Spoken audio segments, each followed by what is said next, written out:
오늘 우리에게 주시는 하나님 말씀은 마태복음 21장 33절에서 41절까지 말씀입니다. 신약성경 35페이지입니다. 다른 한 비유를 들으라. 한 집 주인이 포도원을 만들어 산 울타리로 두르고 거기에 즙자는 틀을 만들고 망대를 짓고 농부들에게 새로 주고 타국에 갔더니 열매 거둘 때가 가까움에 그 열매를 받으려고 자기 종들을 농부들에게 보내니 농부들이 종들을 잡아 하나는 심히 때리고 하나는 죽이고 하나는 돌로 쳤거늘 다시 다른 종들을 처음보다 많이 보내니 그들에게도 그렇게 하였는지라. 후에 자기 아들을 보내며 이르되 그들이 내 아들을 존대하리라 하였더니 농부들이 그 아들을 보고 서로 말하되 이는 상속자니 자 죽이고 그의 유산을 차지하자 하고 이에 잡아 포도원 밖에 내쫓아 죽였느니라. 그러면 포도원 주인이 올 때에 그 농부들을 어떻게 하겠느냐? 그들이 말하되 그 악한 자들을 진멸하고 포도원은 제때의 열매를 바칠 만한 다른 농부들에게 새로 줄지니이다. 아멘. 오늘은 종려주일입니다. 예수님께서 어린 나귀를 타시고 예루살렘으로 입성하신 그 행사를 기념하는 그런 주일입니다. 오늘부터 일주일 동안은 고난주간을 우리가 지키게 됩니다. 본문이 있는 마태복음 21장 1절부터 보시면 20장 마지막 부분에서 예수님께서 여리고를 지나서 두 맹인을 이렇게 고치신 사건이 있었지요. 그러고 나서 예수님께서는 예루살렘을 향하여 쭉 걸어오셔서 마침내 그 예루살렘 가까운 감람산 벳바게라고 하는 곳에 도착하게 됩니다. 거기에서 새끼 나귀를 취하셔서 타시고 예루살렘으로 입성하십니다. 제자들과 따르는 많은 무리들이 호산나 다윗의 자손을 외치면서 예수님을 환호하였습니다.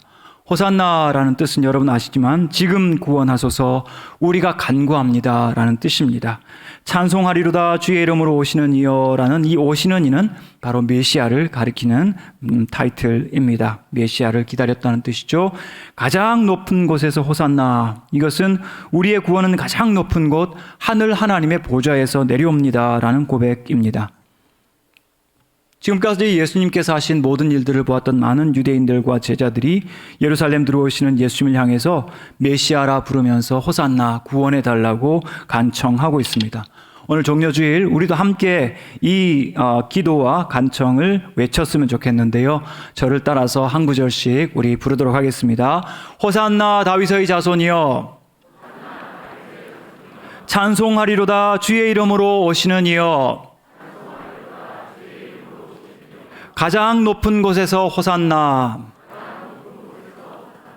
아멘. 이 예수님의 예루살렘 입성은 굉장히 상징적입니다. 왕으로서 메시아로서 입성하는 것이고 다윗의 후손, 왕권을 이어받은 정통적인 왕으로서의 입성입니다. 하지만 예수님의 입성은 다른 장군들이나 혹은 정복자들과 다릅니다.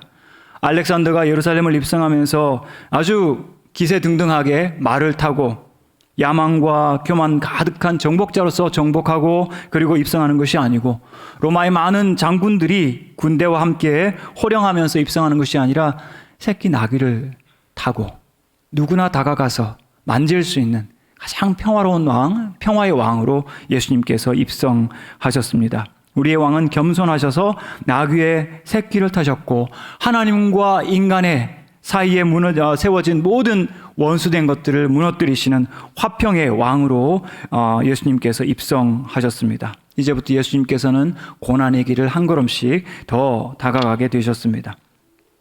여기서 우리가 이해하기 힘든 한 가지가 있습니다. 그것은 뭐냐면 예수님께서 사역을 처음 시작하실 때부터 많은 사람들을 고쳐주셨는데 그 사람들을 고치신 후에 예를 들어 마가복음 1장에서 나병 환자를 고치신 후에 곧 보내시며 엄히 경고하사 이르시되 삼가 아무에게도 아무 말도 하지 말고 가서 내 몸을 제사장에게 보이고라고 이야기하고 있습니다.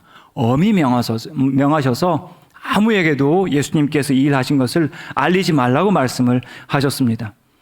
마태복음 16장 20절에서 한참 사역을 하는 중간에도 예수님께서는 베드로가 주는 그리스도시요 살아계신 하나님의 아들이십니다 이렇게 고백한 후에 자기가 그리스도인 것을 아무에게도 이르지 말라고 하셨습니다.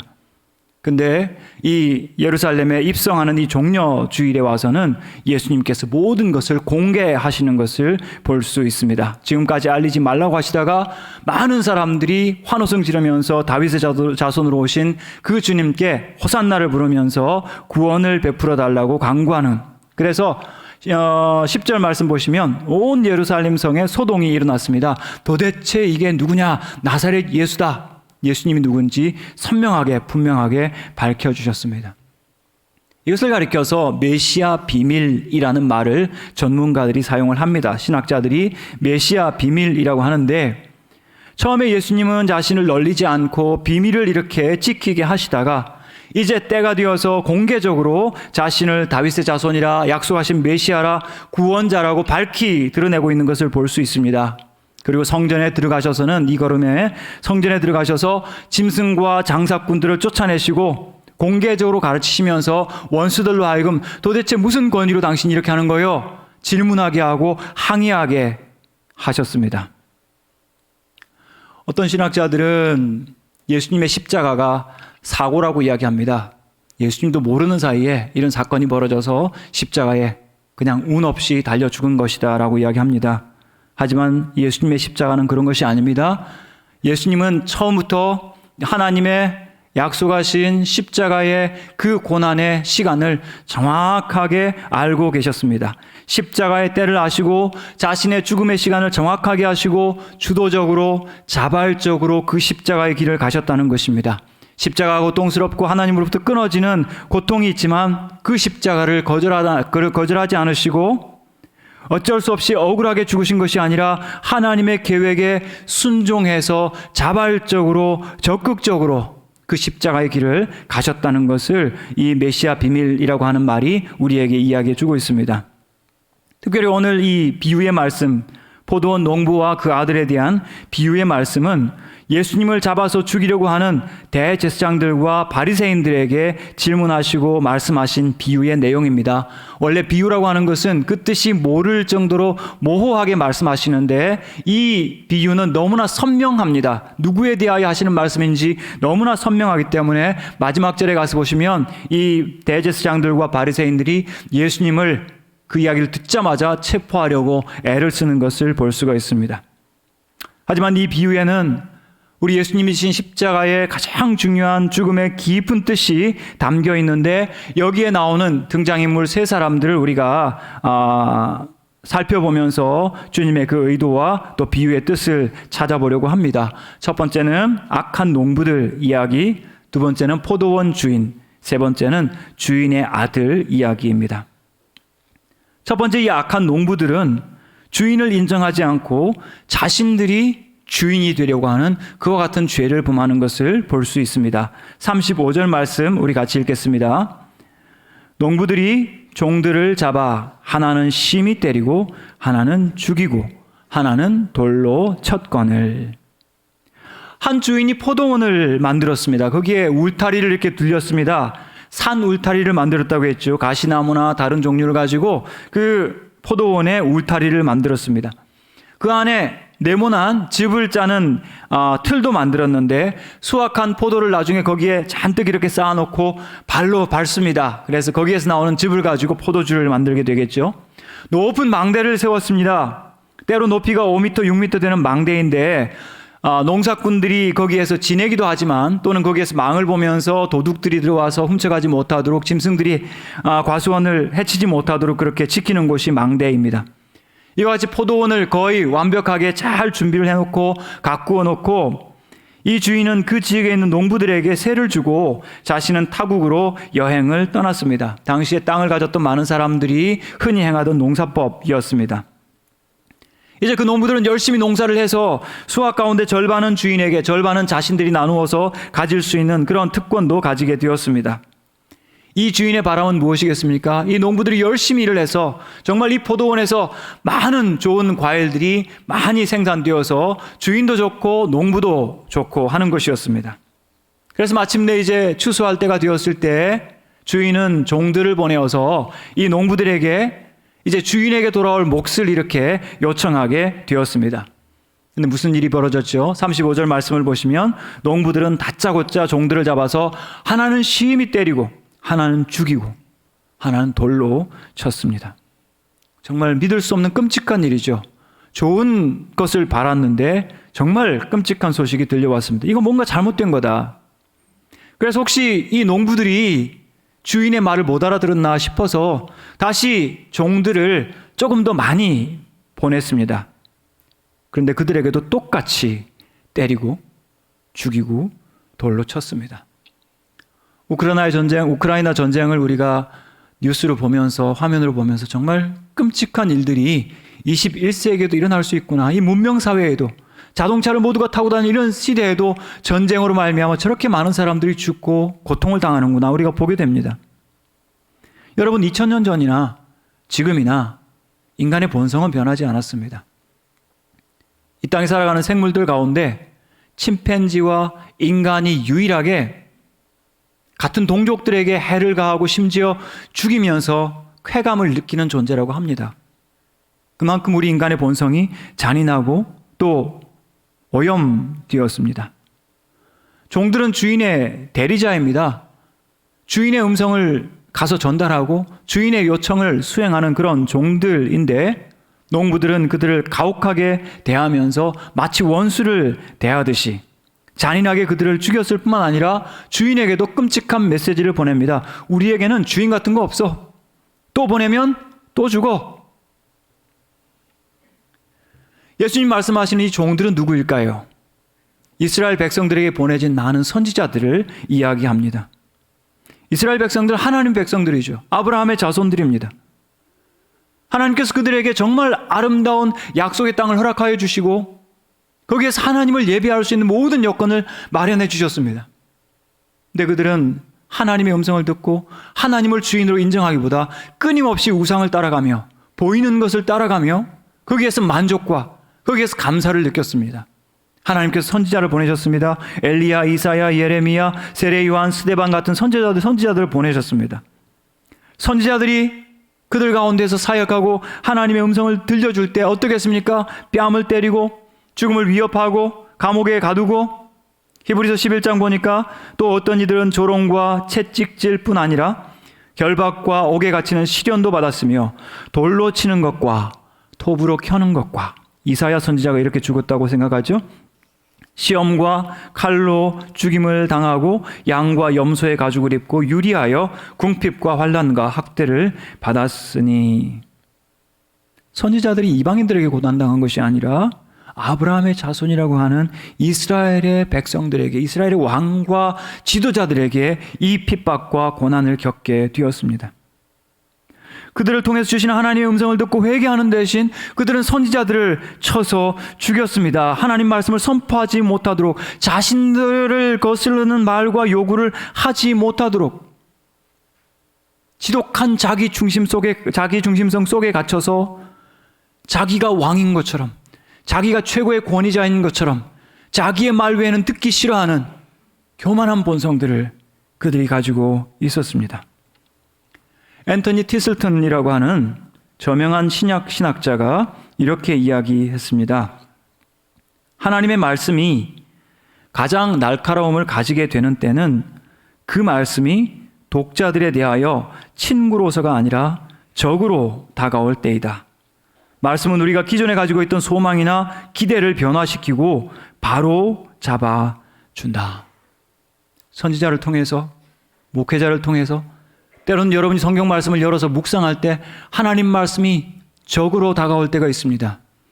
물론 우리가 구원받은 것, 하나님의 자녀가 된 안전한 신분이 된 것, 이것에 대해서는 하나님께서 우리의 친구가 되십니다.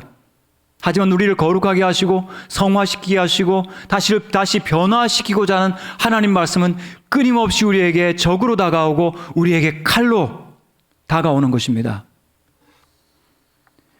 그 칼과 같은 적과 같은 하나님 말씀 앞에서 우리는 비로소 위기감을 느끼고 깨닫게 되고 무조건 하나님은 내 편이라고 생각하는 그 안일함과 교만을 깨뜨릴 수가 있게 되는 거죠.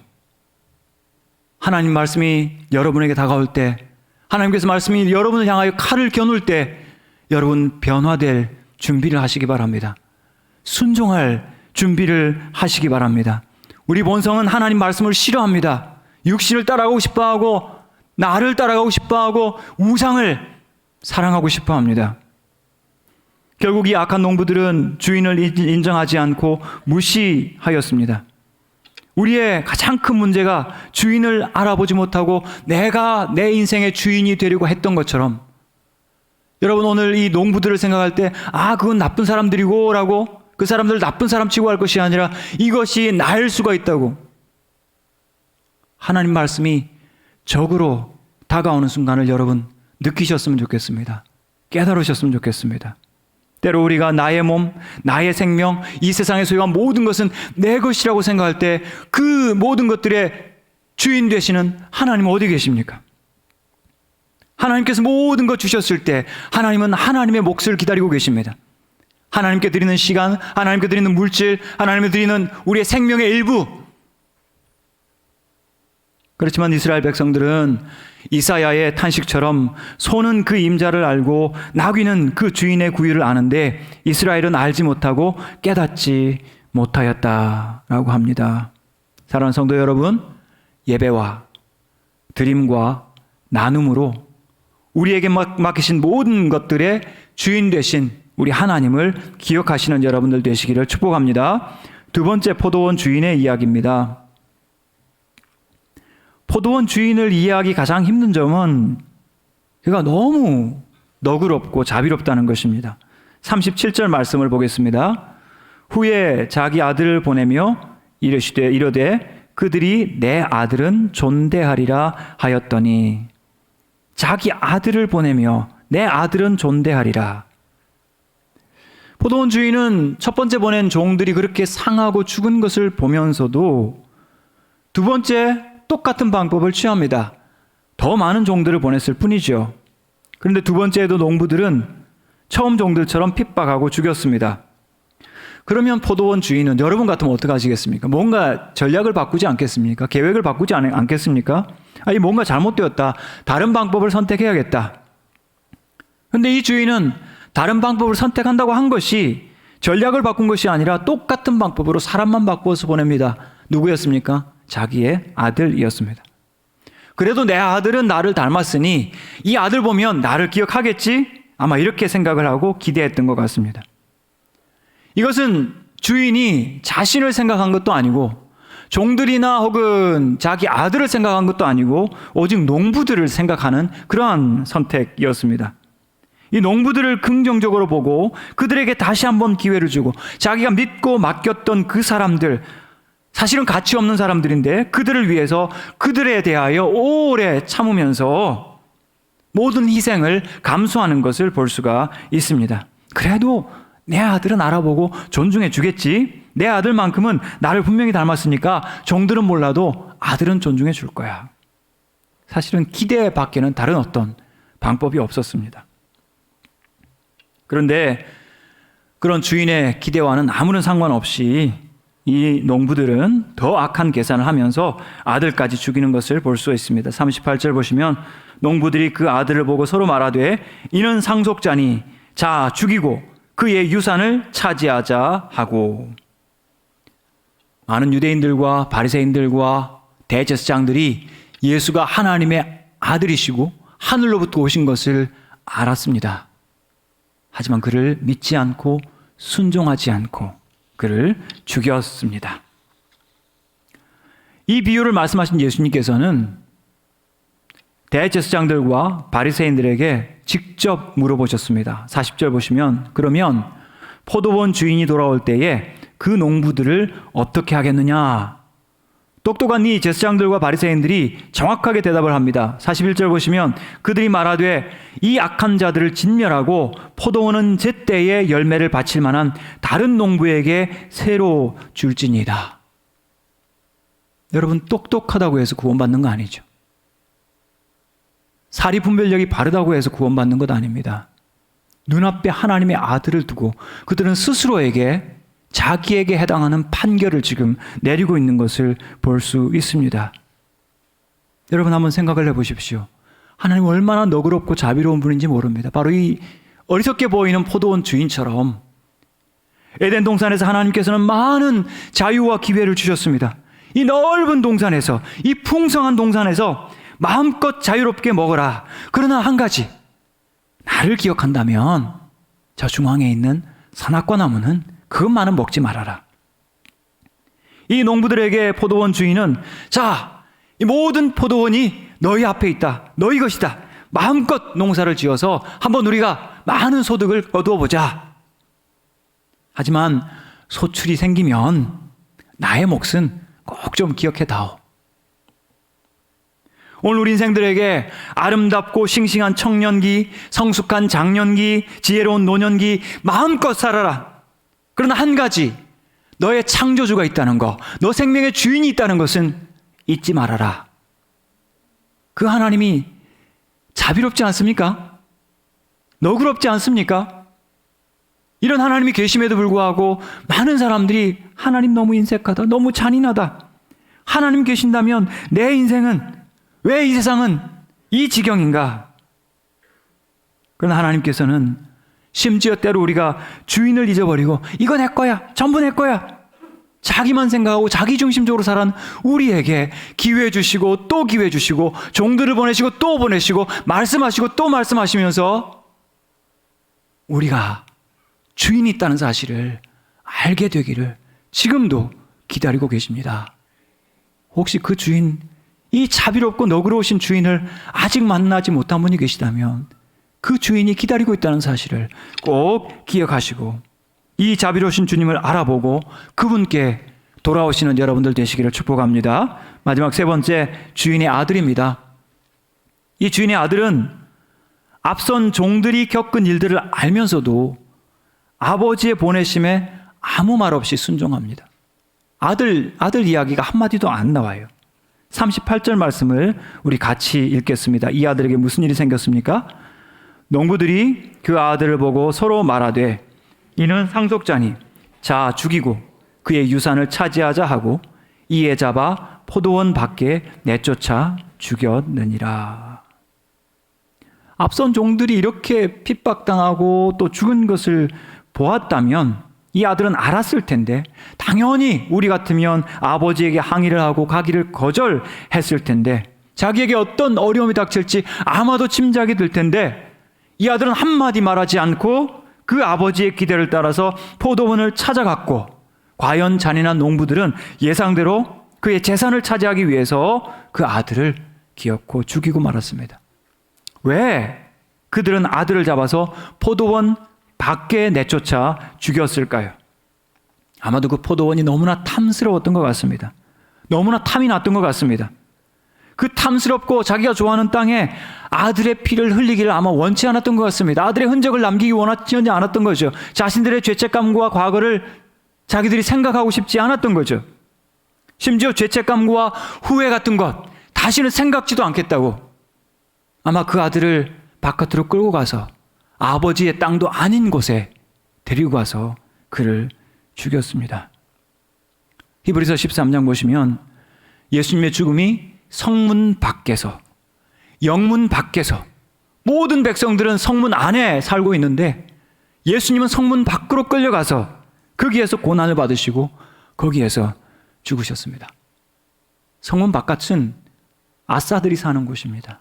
아웃사이더, 누구와 어울릴 수 없는, 버림받고 소외당하고 왕따당하는 하나님의 아들이 성문 밖에서 고난당하시고 죽으신 것은 우리가 당해야 할 마땅한 고난을 대신 지시고 우리를 인싸 만들어 주시기 위해서입니다.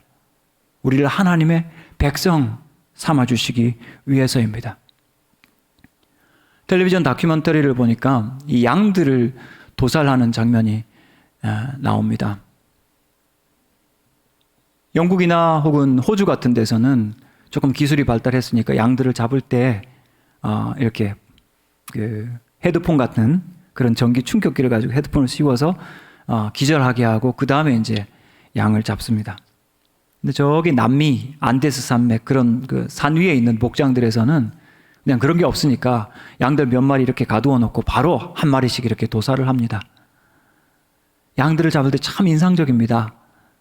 왜냐하면 시끄러운 소리를 내지 않습니다. 앞에 양이 죽어가는데도 그냥 잠깐 이렇게 요동하다가 조용히 주인에게 자기 목을 맡기는 것을 볼 수 있습니다. 제가 어릴 때 시골에서 자라면서 가끔 돼지 잡는 소리를 듣습니다. 돼지 잡을 때는 정말 돼지 멱다는 소리가 나거든요. 정말 시끄러운데 내 양은 조용히 그 주인의 손에 자신의 생명을 맡기는 것을 볼 수 있습니다. 우리 예수님이 자신의 생명을 바로 아버지께 맡기시는 것을 볼 수가 있습니다. 그래서 우리는 예수님을 어린 양이라고 이야기합니다.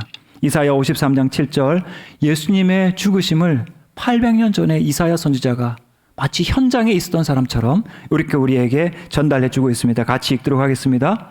그가 곤욕을 당하여 괴로울 때에도 그의 입을 열지 아니하였으며 마치 도수장으로 끌려가는 어린 양과 털 깎는 자 앞에서 잠잠한 양같이 그의 입을 열지 아니하였도다.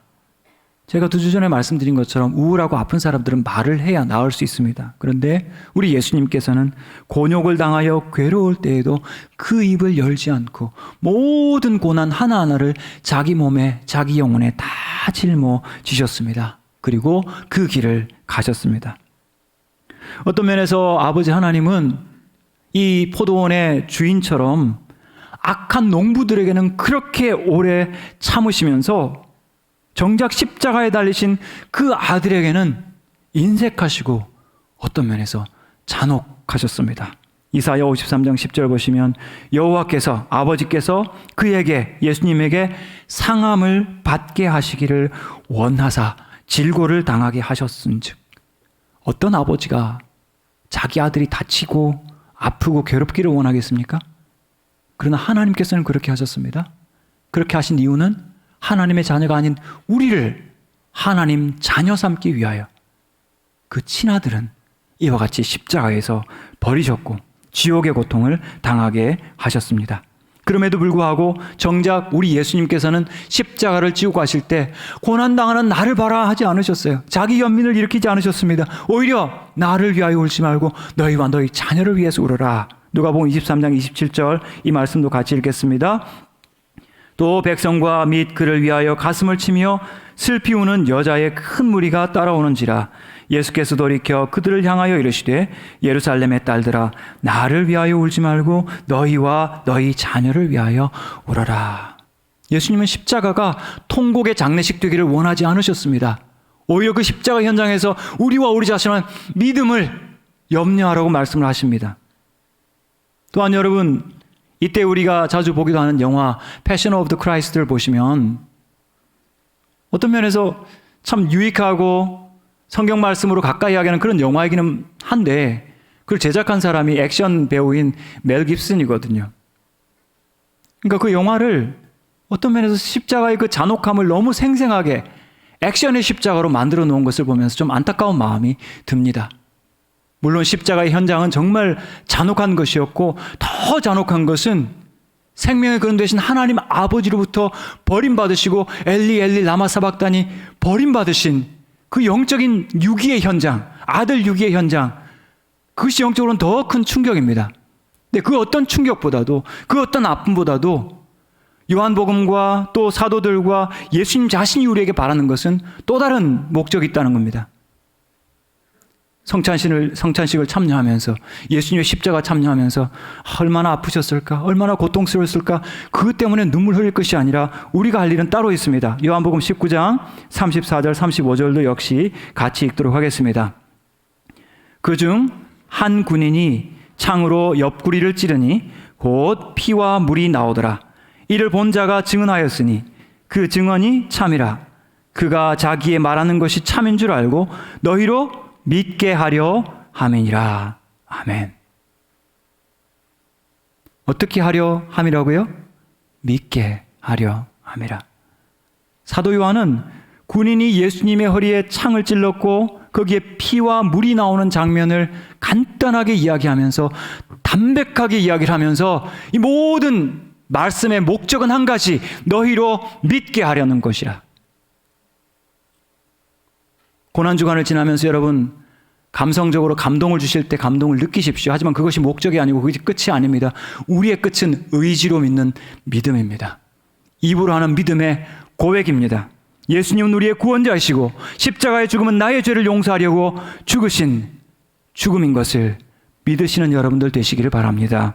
말씀을 맺겠습니다.